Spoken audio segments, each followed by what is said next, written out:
L'odeur de la viande grillée flottait dans le jardin des parents de Claire. C'était un samedi après-midi comme les autres, sauf que son père Henri avait invité ses anciens collègues de l'usine. Il y avait Marc, le contremaître, Paul, le soudeur, et leurs épouses. Claire servait les boissons en silence, comme d'habitude, invisible au milieu des conversations bruyantes. À 29 ans, elle avait le physique effacé de quelqu'un qui préfère disparaître plutôt que d'attirer l'attention. Ses cheveux châtains étaient toujours attachés en queue de cheval simple, ses vêtements choisis pour leur discrétion. Elle travaillait comme aide-soignante de nuit dans un hôpital de banlieue, un métier que personne dans sa famille ne comprenait vraiment. Henri, un verre de bière à la main, racontait ses souvenirs d'ouvrier avec nostalgie. Depuis qu'il avait perdu son emploi lors de la fermeture de l'usine il y a 3 ans, ces réunions étaient redevenues son seul moyen de se sentir encore important. Il parlait fort, riait plus fort encore, comme pour couvrir le silence gênant qui s'installait parfois. « Et Claire, qu'est-ce qu'elle devient ?» demanda Marc en la regardant remplir son verre. Henri éclata d'un rire amer qui fit se retourner tout le monde. « Ah, ma fille! Mon échec complet! Regardez-la! Elle a 29 ans, et elle vit encore chez papa-maman. Pas de mari, pas d'enfant, pas de vraie carrière. » Les invités échangèrent des regards mal à l'aise. Claire sentit ses joues s'enflammer, mais elle continua à servir comme si de rien n'était. C'était habituel. Son père avait toujours eu cette façon de la rabaisser devant les autres, comme si critiquer sa fille pouvait rehausser sa propre valeur. « Henri, voyons, » murmura sa mère Sylvie depuis la cuisine. « Quoi ? C'est la vérité ?» continua-t-il, encouragé par l'alcool. « À son âge, moi j'avais déjà une maison, une famille, un métier respectable. Elle dort le jour et travaille la nuit comme une chauve-souris. » Le rire gras qui suivit cette remarque fut la goutte d'eau qui fit déborder le vase. Claire posa calmement le plateau qu'elle tenait et se tourna vers son père. Pour la première fois depuis des années, elle le regarda droit dans les yeux. « Papa ?» dit-elle d'une voix douce mais ferme. « Puisque tu penses que je suis un échec complet, j'imagine que tu peux te débrouiller sans moi. » Henri fronça les sourcils, surpris par ce ton inhabituel. « Qu'est-ce que tu veux dire ? » « Je veux dire que c'est moi qui paie le loyer de cette maison depuis 3 ans. » Le silence qui suivit fut assourdissant. Marc faillit s'étouffer avec sa bière. Paul regarda sa femme avec des yeux ronds. Sylvie apparut sur le seuil de la cuisine, blanche comme un linge. « Quoi ?» balbutia Henri. « 800 € par mois, » continua Claire avec le même calme déconcertant. Plus les factures d'électricité, plus les courses quand maman n'arrive pas à joindre les deux bouts. Henri ouvrit la bouche, mais aucun son n'en sortit. Il regardait sa fille comme s'il la voyait pour la première fois. Cette petite souris effacée venait de lui exploser sa réalité en pleine figure. « Alors voilà ce qui va se passer, » dit Claire en enlevant son tablier. « À partir de lundi, c'est toi qui paies le loyer. Après tout, tu es le chef de famille, non ?» Elle ramassa son sac à main et se dirigea vers la porte du jardin. Avant de sortir, elle se retourna une dernière fois vers les invités médusés. « Passez une excellente soirée. Et papa, la prochaine fois que tu voudras parler de mes échecs, assure-toi d'abord de connaître tes propres réussites. » La porte se referma sur un silence de mort. Claire n'avait jamais ressenti une telle liberté. 3 jours s'étaient écoulés depuis le barbecue désastreux. Claire avait passé ses nuits à l'hôpital, prenant des gardes supplémentaires pour éviter de rentrer à la maison. Elle dormait dans la salle de repos du personnel, prétextant des problèmes de transport. En réalité, elle n'avait tout simplement pas le courage d'affronter ses parents. Ce mardi matin, en sortant de l'hôpital après sa garde, elle décida qu'il était temps de faire face. Elle avait trouvé un petit studio meublé dans le quartier, rien d'extraordinaire, mais c'était à elle. Pour la première fois de sa vie, elle allait vivre seule. La maison familiale semblait étrangement silencieuse quand elle ouvrit la porte. Habituellement, à cette heure, sa mère préparait le déjeuner en écoutant la radio. Aujourd'hui, seul le tic-tac de l'horloge du salon résonnait dans le couloir. Elle trouva ses parents assis à la table de la cuisine, face à face, sans se parler. Henri fixait sa tasse de café froid, les traits tirés. Sylvie avait les yeux rouges et gonflés. Sur la table, une pile de factures étalées comme des cartes à jouer malheureuses. « Bonjour », dit Claire en posant son sac. Sylvie leva les yeux vers sa fille, une expression de soulagement mêlée de honte sur le visage. « Claire, ma chérie, il faut qu'on parle. » Henri ne bougea pas, comme si sa fille était invisible. Claire s'assit en face de lui, remarquant pour la première fois à quel point son père avait vieilli ces dernières années. Ses cheveux étaient plus gris, ses épaules plus voûtées. L'homme fort qu'elle avait connu dans son enfance n'était plus qu'une ombre. « Papa, regarde-moi. » Il releva lentement la tête.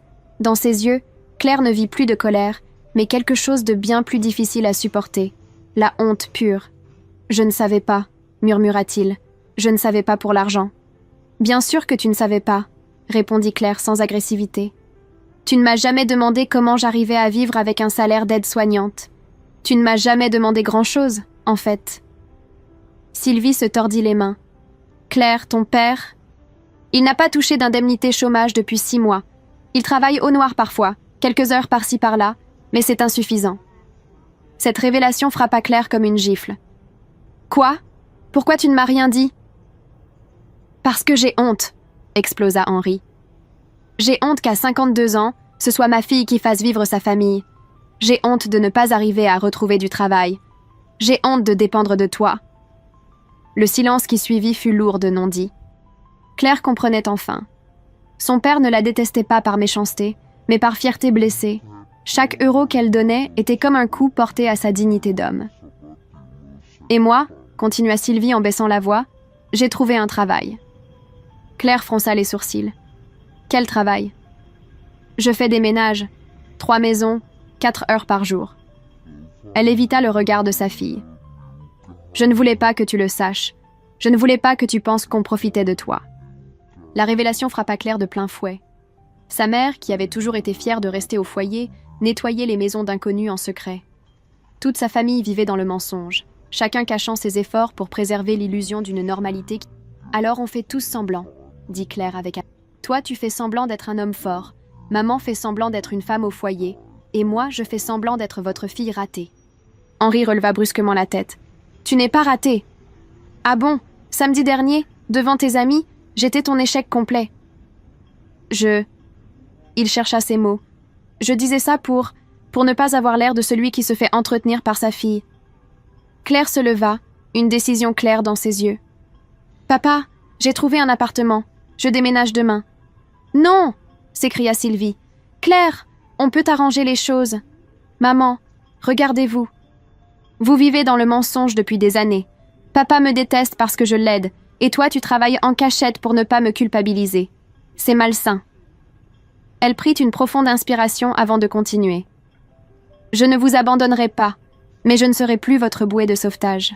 Vous devez apprendre à nager par vous-même. » Henri la regarda avec quelque chose qui ressemblait à du respect pour la première fois depuis longtemps. « Qu'est-ce que tu veux qu'on fasse ? » ?»« Soyez honnête. Avec moi, avec vous-même. » Elle ramassa son sac. « Et papa, la prochaine fois que tu voudras m'humilier pour te sentir mieux, rappelle-toi que je ne serai plus là pour encaisser. » En sortant, elle entendit sa mère pleurer et son père murmurer des excuses dans le vide. Pour la première fois, Claire ne se retourna pas pour consoler qui que ce soit. Elle avait 29 ans et elle allait enfin apprendre à vivre pour elle-même. Le studio de Claire était minuscule, 20 mètres carrés tout au plus, mais c'était le sien. Un lit simple contre le mur, une kitchenette, une table pour 2 personnes et une fenêtre qui donnait sur la cour d'un immeuble voisin. Pas de vue magnifique, pas de luxe, mais pour la première fois de sa vie, elle pouvait fermer une porte et être vraiment seule. Cela faisait 1 semaine qu'elle avait déménagé. Les premiers jours avaient été étranges. Elle, qui avait toujours vécu entourée de ses parents, découvrait le silence de la solitude. Parfois, elle se surprenait à écouter attentivement, espérant entendre la voix de sa mère ou les pas de son père. Mais seul le bruit de la circulation lui tenait compagnie. Ce matin-là, elle se réveilla sans réveil pour la première fois depuis des années. Son nouveau travail à la maison de retraite, les Jardins du Temps, commençait dans 2 heures. Elle avait quitté l'hôpital pour ce poste de jour, décidant qu'elle méritait de voir la lumière du soleil après tant d'années passées dans les couloirs sombres des urgences nocturnes. En arrivant à la maison de retraite, Claire fut accueillie par Madame Dubois, la directrice, une femme d'une 50aine d'années au sourire chaleureux mais aux yeux fatigués. « Vous verrez, nos résidents sont attachants, mais certains peuvent être difficiles. Madame Rosa, par exemple, refuse de parler à quiconque depuis 3 mois. Elle reste dans sa chambre et se contente de regarder par la fenêtre. » Claire hocha la tête, habituée aux personnalités complexes après ses années à l'hôpital. Ce qu'elle découvrit dans ce nouveau lieu la surprit. Contrairement à l'agitation constante des services hospitaliers, la maison de retraite avait un rythme plus humain. Les soignants prenaient le temps de discuter avec les résidents, de les écouter vraiment. Vers midi, elle décida de rendre visite à la mystérieuse Madame Rosa. Elle frappa doucement à la porte de la chambre 14 et entra sans attendre de réponse. Une femme d'environ 80 ans était assise dans un fauteuil près de la fenêtre, regardant fixement le jardin. Ses cheveux blancs étaient parfaitement coiffés, et malgré son âge, elle conservait une élégance naturelle. « Madame Rosa ? Je suis Claire, la nouvelle aide-soignante. » La vieille dame ne bougea pas, ne tourna même pas la tête. Claire s'approcha doucement et s'assit sur le bord du lit, respectant la distance. « Vous savez, j'ai déménagé cette semaine. Premier appartement, à 29 ans. Un peu tard, vous ne trouvez pas ?» Toujours aucune réaction. Claire continua, parlant comme si elle s'adressait à une vieille amie. « J'ai découvert que vivre seule, c'est à la fois effrayant et libérateur. Hier soir, j'ai mangé des céréales pour le dîner. Juste parce que j'en avais envie. Ma mère aurait été horrifiée. » Cette fois, Claire crut voir un léger sourire au coin des lèvres de Rosa, mais elle n'en était pas certaine. Les jours suivants, Claire prit l'habitude de passer du temps avec Rosa. Elle lui racontait sa journée, ses petites découvertes de célibataire, ses questionnements. Un après-midi, alors qu'elle décrivait sa difficulté à cuisiner pour une seule personne, Rosa tourna enfin la tête vers elle. « Vous parlez beaucoup pour quelqu'un qui prétend être timide, » dit-elle d'une voix claire malgré son âge. Claire sourit, ravie de cette première victoire. « J'ai appris récemment que parfois, il faut parler pour exister. Sage leçon. » Rosa l'observa attentivement. « Vous avez des yeux tristes, mais pas désespérés. C'est rare. » Au fil des conversations, Claire découvrit que Rosa avait été institutrice pendant 40 ans. Elle avait enseigné à des générations d'enfants, mais n'avait jamais eu d'enfant propre.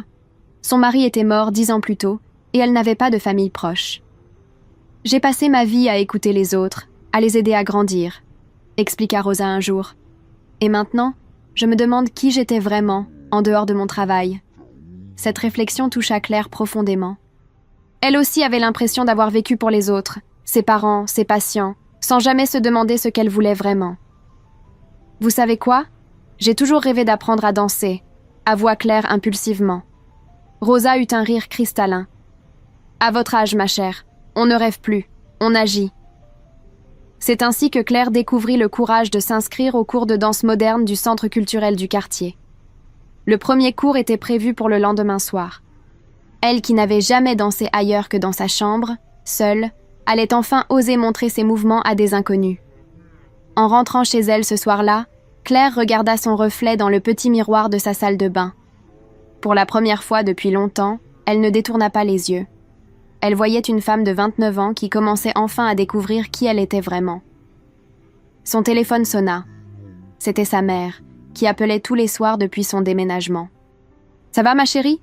Tu manges bien ? » « Oui, maman, ça va. » Claire marqua une pause.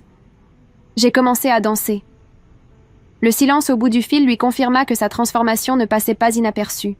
Demain, elle danserait pour la première fois de sa vie devant des étrangers. Cette pensée l'effrayait autant qu'elle l'excitait. La salle de danse du centre culturel était plus petite que Claire ne l'avait imaginé. Des miroirs couvraient 3 murs et une barre de danse longeait la pièce. En arrivant, elle découvrit une dizaine de personnes qui s'échauffèrent déjà, la plupart ayant visiblement plus d'expérience qu'elle. Claire se dirigea vers un coin discret, enfilant ses chaussures de sport neuves. Ses mains tremblèrent légèrement. À 29 ans, elle se sentait ridicule d'être là, mais les mots de Rosa résonnaient dans sa tête. « On ne rêve plus, on agit. » « Première fois ?» demanda une voix douce derrière elle. Claire se retourna et découvrit un homme d'environ 35 ans, aux cheveux châtains et aux yeux verts bienveillants. Il portait un t-shirt simple et un pantalon de jogging, mais quelque chose dans sa posture trahissait une assurance naturelle. « Ça se voit tant que ça ?» répondit-elle en rougissant. « Disons que j'ai reconnu cette expression. Je m'appelle Julien. » Il lui tendit la main avec un sourire encourageant. « J'ai commencé il y a 2 ans après avoir eu besoin de quelque chose qui me permette de m'exprimer différemment. » Avant que Claire puisse répondre, la professeure, une femme énergique d'une 40aine d'années, frappa dans ses mains pour attirer l'attention. « Bonsoir tout le monde. Ce soir, nous travaillons sur l'expression des émotions à travers le mouvement. Je veux que vous laissiez votre corps parler sans réfléchir. Les premières minutes furent un calvaire pour Claire. Elle regardait les autres danser avec une fluidité qu'elle n'arrivait pas à imiter. Ses mouvements étaient raides, calculés, comme si elle avait peur de prendre trop de place. Julien, lui, dansait avec une grâce surprenante pour un homme de sa corpulence, ses gestes portant une émotion brute qui fascinait Claire. « Laissez-vous aller », murmura-t-il en passant près d'elle. « Personne ne vous juge ici. » La musique changea, devenant plus mélancolique. Claire ferma les yeux et pensa à sa semaine, à son déménagement, à cette liberté nouvelle qu'elle découvrait. Lentement, ses mouvements se libérèrent. Elle ne dansait plus pour imiter les autres, mais pour exprimer quelque chose qu'elle n'arrivait pas à mettre en mots. Quand elle rouvrit les yeux, elle croisa le regard de Julien. Il la regardait avec une intensité qu'elle n'avait jamais vue dans les yeux d'un homme. Pas de désir, pas de jugement, mais une reconnaissance mutuelle, comme s'il comprenait exactement ce qu'elle ressentait. À la fin du cours, alors que les autres participants partaient, Julien s'approcha d'elle. « Vous avez quelque chose de particulier quand vous dansez. C'est touchant. » Claire ne savait pas quoi répondre. Elle qui avait toujours été invisible, voilà qu'un inconnu remarquait quelque chose en elle qu'elle-même ne soupçonnait pas. « Vous voulez prendre un café ?» proposa-t-il. « Il y a un petit bistrot sympa juste en face. » C'est ainsi que Claire se retrouva assise en face de Julien, sirotant un chocolat chaud à 22h un mardi soir. Elle apprit qu'il était kinésithérapeute, qu'il travaillait principalement avec des personnes âgées pour les aider à retrouver leur mobilité. Il était veuf depuis 3 ans et élevait seul sa fille Emma, âgée de 8 ans. « La danse m'aide à évacuer », expliqua-t-il simplement. « Après la mort de ma femme, j'avais l'impression d'être bloquée, incapable d'exprimer ce que je ressentais. Emma avait besoin d'un père entier, pas d'un fantôme. » Claire était émue par cette sincérité. Elle lui raconta sa propre histoire, prudemment d'abord, puis avec plus d'ouverture. Sa relation toxique avec ses parents, son déménagement récent, son travail à la maison de retraite. « Vous savez, » dit Julien en la regardant intensément, « j'ai l'impression que vous êtes en train de naître. C'est beau à voir. » Les semaines suivantes, Claire et Julien prirent l'habitude de prendre ce café après chaque cours. Leur conversation s'approfondissait, passant de la danse à leurs rêves, leurs peurs, leurs espoirs. Claire découvrait qu'elle pouvait être elle-même avec lui, sans masque, sans honte. Un soir, Julien lui proposa de rencontrer Emma. Elle adore rencontrer mes amis. Et puis, elle commence à se demander pourquoi je rentre toujours plus tard le mardi. Claire accepta, le cœur battant. Elle, qui n'avait jamais eu d'expérience avec les enfants, se retrouvait soudain dans l'appartement chaleureux de Julien, face à une petite fille aux boucles brunes et aux yeux pétillants. « Tu danses comme papa ?» demanda Emma avec curiosité. « J'essaie d'apprendre », répondit Claire en souriant. « Papa dit que danser, c'est comme parler avec son corps. Tu parles quoi comme langue ?» Cette question innocente fit rire Claire. Pour la première fois depuis longtemps, elle se sentait à sa place, acceptée, aimée même, sans avoir besoin de se sacrifier pour mériter cette affection. Ce soir-là, en raccompagnant Claire, Julien lui prit doucement la main. « Merci d'être entrée dans notre vie », murmura-t-il. Claire sentit son cœur se réchauffer d'une façon qu'elle n'avait jamais connue. Elle était en train de tomber amoureuse, vraiment amoureuse, pour la première fois de sa vie. Mais au fond d'elle, une petite voix lui rappelait qu'elle n'avait pas encore tout dit à Julien sur sa famille. Cette omission commençait à peser sur sa conscience. 2 mois s'étaient écoulés depuis que Claire avait rencontré Julien. Elle filait le parfait amour, découvrant chaque jour une nouvelle facette du bonheur. Les cours de danse étaient devenus leur rituel, suivis de longues soirées chez l'un ou l'autre. Emma l'avait adoptée avec l'enthousiasme innocent des enfants, lui demandant régulièrement de lui apprendre des pas de danse. Ce vendredi matin, Claire finissait sa garde à la maison de retraite quand son téléphone vibra. Un numéro qu'elle ne reconnaissait pas. « Allô ? Claire, c'est moi. » La voix de son père était faible, tremblante. « Il faut que tu viennes. J'ai eu un accident. » Le cœur de Claire s'emballa. « Quoi ? Qu'est-ce qui s'est passé ? » « Je suis tombée d'une échelle en réparant des gouttières. Rien de grave. Juste quelques bleus, mais... » Il marqua une pause. « J'ai peur, Claire. J'ai peur de vieillir, de ne plus servir à rien. » Cette vulnérabilité soudaine dans la voix de son père la bouleversa. Henri, L'homme qui l'avait humilié publiquement, qui l'avait toujours traité comme un échec, se montrait fragile pour la première fois. Contre sa raison, Claire se dirigea vers la maison familiale. Elle trouva son père assis dans son fauteuil, un bandage autour du poignet et une ecchymose violacée sur la tempe. Il paraissait plus petit, plus vulnérable qu'elle ne l'avait jamais vu. « Papa, qu'est-ce que tu faisais sur une échelle ?» Monsieur Bernaud m'avait proposé de réparer ses gouttières pour 50 €. Il évita son regard. « On a besoin d'argent, Claire. Ta mère fait de son mieux avec ses ménages, mais ce n'est pas suffisant. » Pour la première fois depuis des mois, Claire ressentit cette culpabilité familière. Voir son père dans cet état réveillait en elle tous ses anciens réflexes de sacrifice. « Je suis désolée, » murmura Henri. « Désolée pour tout. Pour ce que j'ai dit devant mes amis, pour ne pas avoir été un meilleur père. Tu méritais mieux. » Ces excuses, qu'elle attendait depuis si longtemps, arrivaient au pire moment. Claire se sentait tiraillée entre sa nouvelle vie et son ancienne loyauté familiale. « Papa, je ne te demande pas de revenir, » l'interrompit-il. « Juste, si tu pouvais nous aider encore un peu, temporairement, le temps que je retrouve quelque chose de stable. » Claire ferma les yeux. Elle pensait à Julien, à Emma, à cette légèreté qu'elle avait découverte. Puis elle regarda son père, vieilli, diminué, et sa résolution fléchit. « D'accord, mais temporairement. Et cette fois, on fait les choses différemment. » Les semaines suivantes, Claire recommença discrètement à aider ses parents. Elle prétextait des heures supplémentaires à la maison de retraite pour expliquer à Julien pourquoi elle était moins disponible. Chaque mensonge la rongeait un peu plus. Un soir, alors qu'elle annulait leur rendez-vous pour la 3e fois en 2 semaines, Julien la confronta après le cours de danse. « Claire, qu'est-ce qui se passe? Tu es distante depuis quelque temps. »« Rien, je suis juste fatiguée.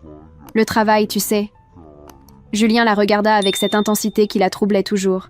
« Tu me mens, je le sens. » Claire détourna les yeux, incapable de soutenir son regard. « Tu imagines des choses. »« Non, je ne crois pas. » Sa voix était douce mais ferme. « Claire, on peut tout se dire.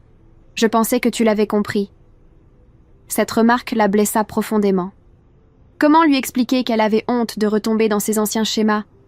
Comment avouer qu'après des mois à se reconstruire, elle était redevenue la Claire d'avant, celle qui se sacrifiait pour sa famille? « Je dois y aller, » marmonna-t-elle en ramassant ses affaires. En rentrant chez elle, Claire trouva Emma qui l'attendait dans le couloir de son immeuble, assise sur les marches avec son cartable. « Emma? Qu'est-ce que tu fais là ?»« Papa m'a dit que tu étais malade, » répondit la petite fille avec ses grands yeux inquiets. « Alors je suis venue te soigner. J'ai apporté des bonbons et un dessin. » Le cœur de Claire se serra. Emma tenait un dessin représentant 3 personnages qui dansaient ensemble, un grand, un moyen et un petit. En bas, elle avait écrit en lettres tremblées « Ma nouvelle famille ». « Emma, mon cœur, tu ne peux pas venir ici toute seule. Ton papa doit être inquiet. Il croit que je suis chez ma copine Léa. » Emma se leva et prit la main de Claire. « Tu ne nous aimes plus? Papa est triste tout le temps maintenant. » Cette question innocente frappa Claire comme une gifle. Elle réalisa soudain l'impact de son comportement sur cette petite fille qui l'avait acceptée sans condition et sur Julien qui lui offrait un amour authentique. En raccompagnant Emma chez elle, Claire croisa le regard inquiet et blessé de Julien. Dans ses yeux, elle lut la déception et quelque chose de plus douloureux encore, la résignation. Cette nuit-là, seule dans son studio, Claire pleura pour la première fois depuis des mois. Elle venait de comprendre qu'en essayant de sauver sa famille, elle était en train de détruire la seule relation qui l'avait jamais rendue vraiment heureuse.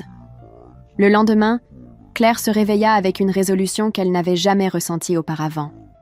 Le dessin d'Emma était posé sur sa table de nuit, et chaque fois qu'elle le regardait, elle comprenait un peu mieux l'ampleur de ce qu'elle était en train de perdre. Elle appela Julien dans la matinée. Sa voix était froide, distante.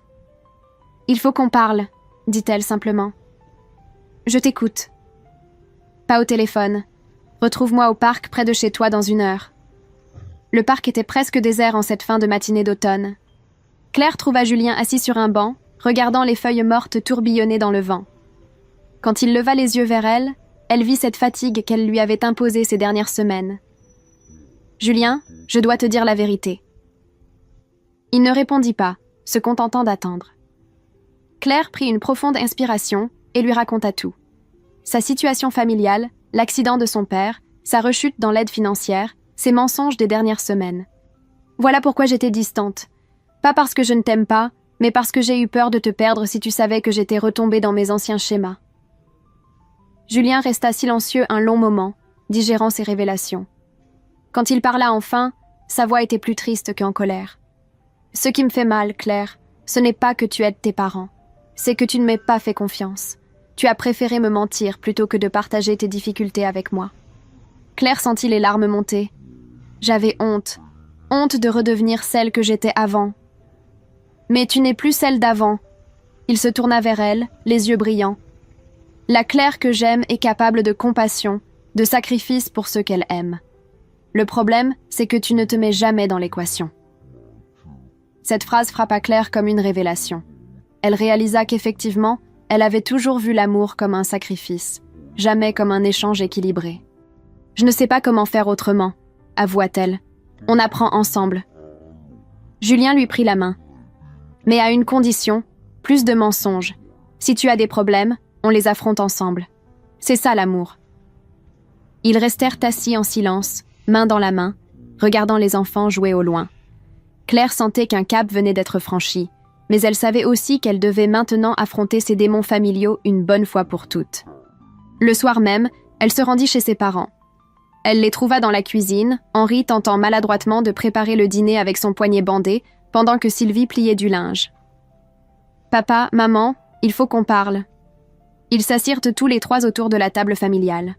Pour la première fois depuis des années, Claire se sentait à égalité avec eux, ni supérieure ni inférieure, juste leur fille adulte. « J'ai quelqu'un dans ma vie maintenant, quelqu'un d'important. Et je refuse de le perdre à cause de notre situation. » Henri baissa les yeux. « Je sais que j'ai été égoïste de te redemander de l'aide. » « Non, papa, tu n'as pas été égoïste d'avoir besoin d'aide. Tu as été malhonnête de ne pas assumer que tu en avais besoin. » Cette distinction surprit ses parents. Claire continua, sa voix gagnant en assurance. « Je vais continuer à vous aider, mais différemment. Je vais vous apprendre à faire un budget, à demander les aides auxquelles vous avez droit, à gérer vos finances. En échange, vous arrêtez de faire semblant que tout va bien et vous acceptez de recevoir de l'aide sans honte. » Sylvie essuya une larme. « Tu as raison. On a vécu dans le déni trop longtemps. » Henri regarda sa fille avec quelque chose qui ressemblait enfin à du respect. « Comment es-tu devenue si sage ?»« En arrêtant de croire que je devais me sacrifier pour mériter d'être aimée. » Cette nuit-là, en rentrant chez elle, Claire appela Julien. « Comment ça s'est passé ?» demanda-t-il. « Bien. Différemment, mais bien. » Elle marqua une pause. « Julien, j'ai une question importante à te poser. »« Je t'écoute. » « Est-ce que Emma aimerait apprendre à faire des cookies demain ? J'ai promis à une résidente de la maison de retraite de lui en apporter, et je me suis dit que... » « Elle va être folle de joie, » l'interrompit Julien en riant. « Tu veux qu'on cuisine tous ensemble ? » « J'aimerais beaucoup. » Pour la première fois depuis des semaines, Claire s'endormit paisiblement. Elle avait enfin compris que l'amour n'était pas une dette à rembourser, mais un cadeau à partager. 6 mois avaient passé depuis la grande conversation. La cuisine de Claire embaumait la vanille et le chocolat. Emma, perchée sur une chaise, mélangeait la pâte à cookies avec un sérieux d'adulte, tandis que Julien préparait le thé. Ces après-midi du dimanche étaient devenus leur rituel familial. « Claire, pourquoi tu pleures quand tu danses parfois ?» demanda Emma en léchant la cuillère en bois. La question surprit Claire. Elle n'avait jamais réalisé que la petite fille l'observait si attentivement.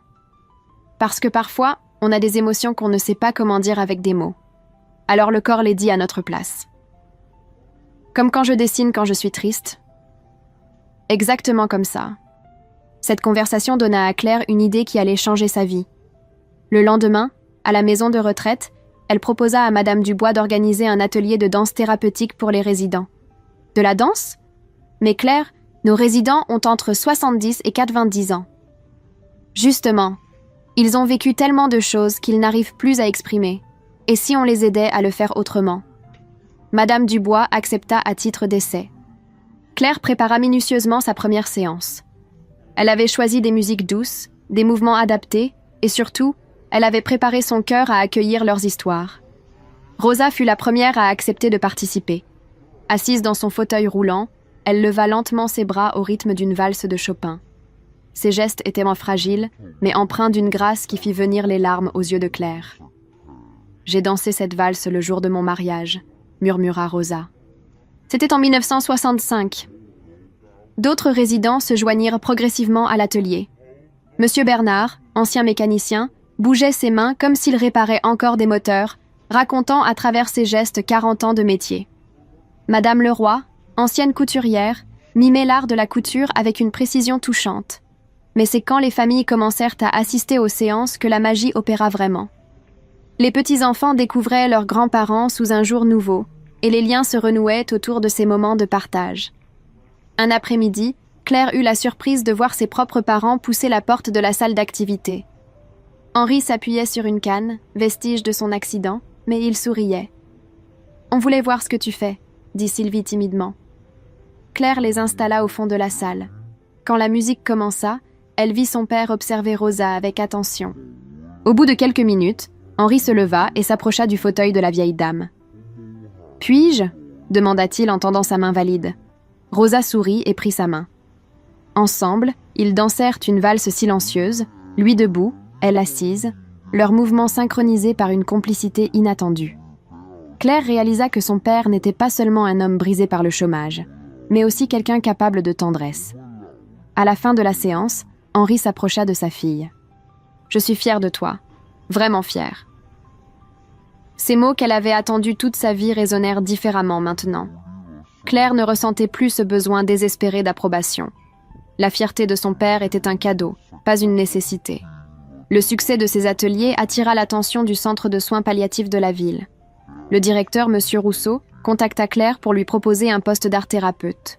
« Nous cherchons quelqu'un qui comprenne que soigner, ce n'est pas seulement guérir le corps, mais aussi apaiser l'âme. » Claire accepta sans hésiter. Pour la première fois de sa vie, elle avait trouvé sa vocation.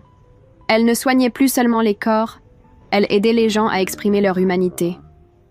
Le soir où elle annonça la nouvelle à Julien et Emma, la petite fille lui sauta au cou. « Tu vas danser avec des gens malades pour les aider à aller mieux ?» « En quelque sorte, oui. »« Alors tu es comme un docteur qui danse !» Cette définition fit rire Claire. Un docteur qui danse, c'était exactement ce qu'elle était devenue. Ce soir-là, alors qu'Emma dormait dans la chambre d'amis et que Julien lisait à côté d'elle, Claire réalisa qu'elle avait construit quelque chose de précieux. Une famille choisie, un métier qui avait du sens, des parents qui la respectaient enfin. Elle pensa à cette soirée, il y a 1 an, où son père l'avait humiliée devant ses amis. Cette humiliation avait été le début de sa renaissance. Parfois, il fallait toucher le fond pour apprendre à nager. « À quoi tu penses ?» demanda Julien en refermant son livre. « Je pense que j'ai trouvé ma place. » Il l'embrassa tendrement. « Tu l'as toujours eue. Tu viens juste de la reconnaître. » Claire sourit et se blottit contre lui. Demain, elle commencerait son nouveau travail. Demain, elle aiderait d'autres personnes à danser leurs émotions. Et pour la première fois de sa vie, elle avait hâte de voir ce que l'avenir lui réservait. 1 an jour pour jour après avoir commencé au centre de soins palliatifs, Claire organisait une soirée spéciale.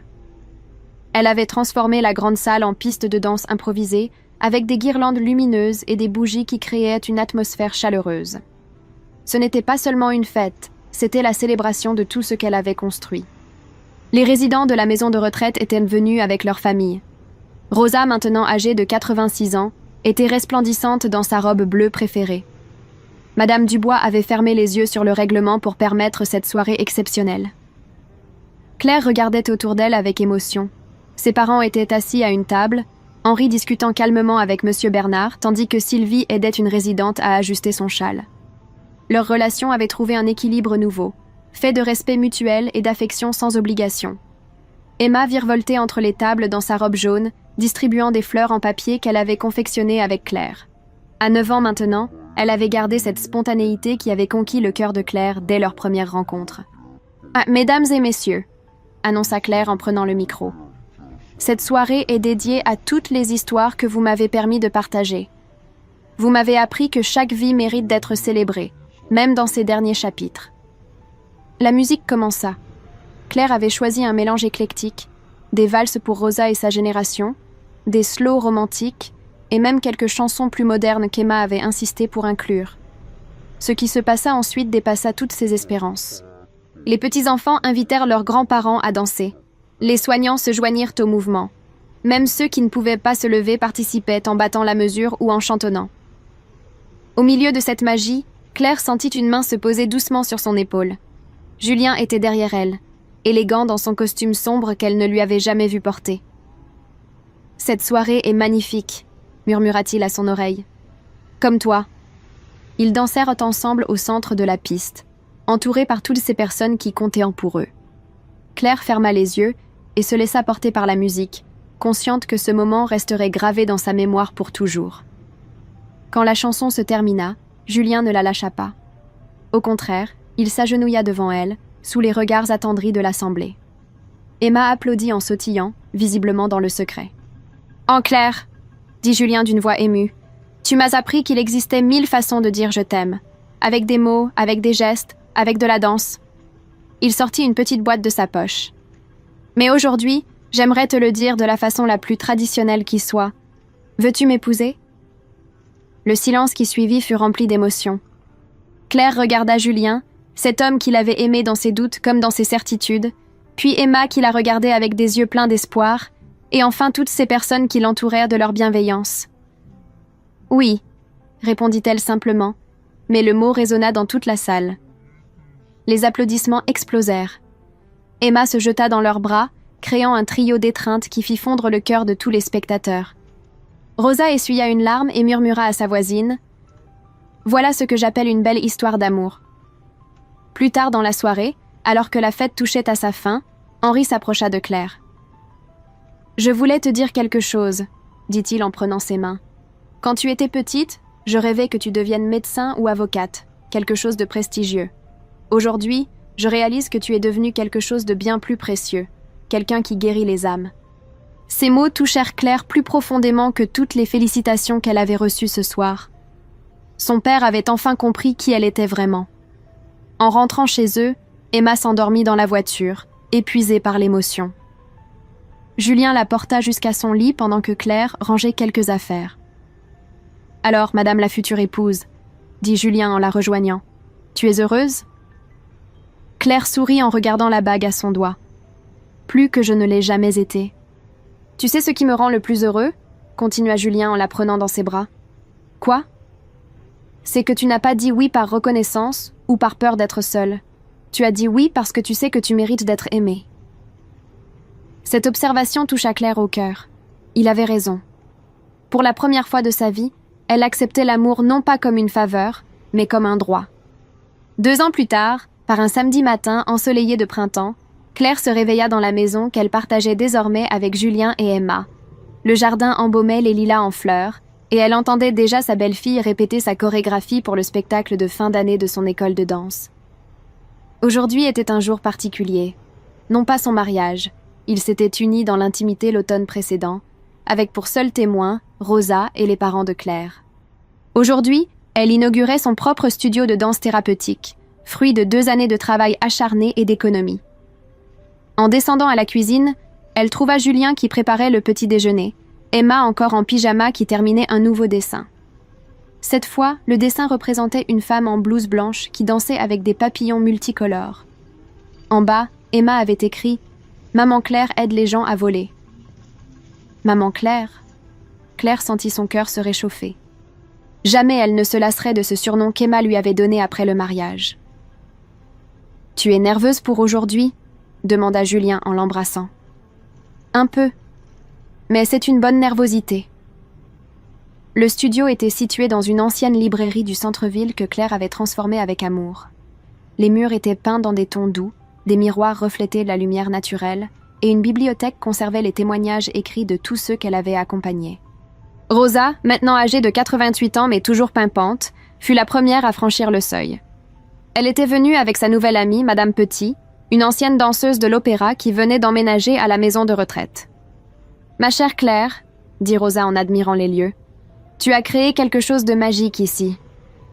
Peu à peu, le studio se remplit. Ses anciens collègues de l'hôpital, les familles des résidents qu'elle avait accompagnés, ses parents bien sûr, et même Madame Dubois qui avait fermé la maison de retraite pour l'après-midi. Mais la surprise qui émut le plus Claire fut de voir arriver Marc et Paul, les anciens collègues de son père. Henri les avait invités, et ils étaient venus avec leurs épouses, portant des fleurs. On voulait voir ce que faisait la fille dont Henri ne cesse de parler, expliqua Marc avec un sourire chaleureux. Il dit que tu es devenu quelqu'un d'extraordinaire. Claire chercha son père du regard et le trouva près de la fenêtre, discutant avec animation avec un journaliste local venu couvrir l'événement. Il portait un costume neuf et parlait de sa fille avec une fierté qui rayonnait. Pour l'inauguration, Claire avait préparé une démonstration avec quelques-unes de ses patientes favorites. Rosa ouvrit la séance en racontant l'histoire de la valse qu'elle avait dansée le jour de son mariage, pendant que Claire traduisait ses mots en mouvements fluides. Puis ce fut au tour de Monsieur Bernard, maintenant âgé de 83 ans, qui mima avec ses mains tremblantes mais expertes les gestes du mécanicien qu'il avait été pendant 40 ans. Sa petite fille, émue aux larmes, vint le rejoindre et tenta d'imiter ses mouvements. Emma clôtura la démonstration en dansant sa propre création, inspirée par les histoires que Claire lui racontait le soir. Sa chorégraphie racontait l'histoire d'une chenille qui devenait papillon, métaphore parfaite de la transformation de Claire elle-même. À la fin de la démonstration, un silence ému envahit le studio. Puis les applaudissements éclatèrent, nourris et sincères. Le journaliste s'approcha de Claire. « Madame, pouvez-vous nous expliquer en quelques mots ce que vous faites ici ?» Claire réfléchit un instant, puis sourit. « J'aide les gens à retrouver leur propre beauté.